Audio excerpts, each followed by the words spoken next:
Ever walked up to your car in Cleveland, spotted that little slip of paper tucked under the windshield wiper, and just felt that instant sinking feeling? Yeah, we've all been there. And then comes the dread of figuring out how to actually pay the thing online. Well, don't stress. Welcome to This Explainer. Today we're going to take that frustrating bureaucratic headache and turn it into a super clear, totally actionable survival guide. Stick with me for the next few minutes and you'll learn the absolute easiest, fastest ways to handle that ticket completely hassle-free. Look, nobody likes getting a ticket, but honestly, ignoring it or getting completely lost in some confusing municipal website, that just makes things so much worse. A lot of us just want to pay online because let's face it, it saves a ton of time, it's way more convenient, it's paperless, and literally no one wants to stand in a massive line at the clerk's office. So let's get you equipped with exactly what you need to know. All right, Section 1, the cost of delay. Act fast or pay more. Let's jump right in, because honestly, ignoring your ticket is going to cost you and fast. The city's digital systems are incredibly automated and trust me, they do not forget. The financial stakes ramp up super quickly. So here's the deal. You have a 15-day grace period right from the date the ticket was issued to either pay that base fine or contest it. But the moment day 16 rolls around, boom, an automatic $10 late fee gets slapped on. Wait until day 46 and another $15 penalty drops. So suddenly that minor little parking violation, it's blown up into a surprisingly expensive ordeal. And if you let them pile up, well, things get a whole lot worse. Which brings us to the magic number 3. Picture this. You've got a couple tickets shoved in the glove box you forgot about. If you hit 3 or more unresolved delinquent tickets, the city pulls a lever and triggers what's called a BMV deter registration hold on your car. Essentially, this is an administrative block sent straight over to the Ohio Bureau of Motor Vehicles, and it flat out stops you from renewing your license plates. No plates, no driving. And to get that block lifted, you have to pay all the fines, all the late fees, plus an extra $5 BMV administrative fee. Okay, moving on to Section 2, navigating the jurisdictional maze. Know your ticket issuer. Before you start frantically typing in your credit card number, you absolutely have to know who actually issued the citation. You see, the greater Cleveland area doesn't just have one big happy parking authority. It's a seriously fragmented system.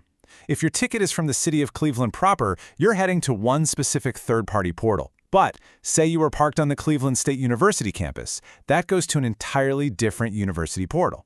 Fun fact about CSU, though, they actually incentivize you to pay fast. They'll give you a $15 discount if you settle up within 72 hours, which is pretty awesome.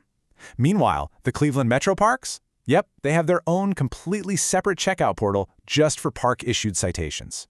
And the maze doesn't stop there. Suburban spots like Cleveland Heights use a completely independent platform called ExpressPay. Or if you happen to get a municipal civil code ticket, maybe for a building or sanitation violation, which usually carries a hefty flat $200 base fine, by the way, that goes through an Excella permit portal. And for that one, you actually have to use a CT prefix when you're searching. So the big takeaway here, always check the top of your physical ticket to see exactly who issued it before you start Googling. Section 3, step-by-step online payment using the web portal. Now let's actually walk through the direct solution for the City of Cleveland's primary pay-by-web portal. This is where the vast majority of your standard downtown street parking tickets are going to be handled. Here's your step-by-step. Step 1. Locate your exact ticket details. Step 2. Head over to the authorized portal at etimspayments.com. The nice thing is you don't even have to go through the hassle of creating an account. You just log in as a guest using your citation info. Once you're in, Step 3 is simply confirming the amount and choosing your payment method to pay the flat $2 processing fee. They take Visa, MasterCard, and Discover. Oh, and a quick pro tip. Always double-check that final amount before you hit submit, and definitely grab a screenshot or save that confirmation page for your own records. Now here's where it gets a little tricky. You really have to play by their strict alphanumeric database rules to even pull up your ticket. The search bar is not forgiving at all. If you somehow lost the physical ticket and you're trying to search by your license plate, you have to meticulously type out your 2-digit state abbreviation, followed immediately by your plate number, with absolutely no spaces or dashes. So if you're in Ohio, it's got to be OHABC123, just one big block of text. And here is a massive tip that will save you so much frustration. Let's say a parking enforcement officer literally handed you a handwritten ticket instead of one of those digitally printed ones. Believe it or not, there's usually a 2-business-day delay before that ticket actually propagates into their online system. So if you try to be a responsible citizen and pay it an hour later, and the system hits you with a ticket not found error, don't panic. You didn't get off the hook, sadly. Just wait 48 hours and try searching again. All right, Section 4, the mobile app alternative. Pay on the go. Let's say navigating a clunky web browser on your phone really isn't your vibe. Well, you're in luck because there's a totally streamlined mobile alternative that plugs right into the municipal database. The City of Cleveland has partnered up with a free app called PayTix. You can snag it on iOS or Android. And the best part? Instead of pecking out those super long 10-character ticket numbers, you literally just use your phone's camera to scan the barcode on the ticket. Super easy. It uses a secure PCI DSS-compliant gateway, so your payment info is locked down tight. Plus, remember that annoying 2-day delay for handwritten tickets we just talked about? PayTix actually lets you set up automated watch list alerts, so the app will literally ping you when the ticket finally shows up in the system, ensuring you don't forget to pay it. Moving on to Section 5, pitfalls and troubleshooting. It is time to look at some defensive tactics, because bureaucratic systems definitely have their quirks. Knowing these traps can honestly save you some serious headaches. For instance, get this, an investigative report from Signal Cleveland uncovered that some municipal employees were actually previously manipulating the automated system. They were intentionally removing exactly $1 single from in-person detour hold payments. Why? Because that artificial $1 deficit basically tricked the automated system, stopping it from notifying the BMV that the driver's hold was cleared. Wild, right? But this is exactly why prompt, well-documented online payment through those digital portals is so crucial. It completely removes the human element from the transaction and hands you an immediate digital receipt to prove you paid in full. You've also got to watch out for a few other strict system limitations. Let's say worst-case scenario, your car gets towed or impounded. The moment that happens, the electronic payment portals for your account are completely deactivated. Bam. You are forced to physically go down to Quigley Road to sort the whole thing out in person. Also, if you decide to go old school and mail a check, and that check bounces, you're looking at a $25 fee on top of all the retroactive late penalties. Oh, and if you try calling their automated telephone system to pay, heads up, it completely rejects standard debit cards. It's credit cards only.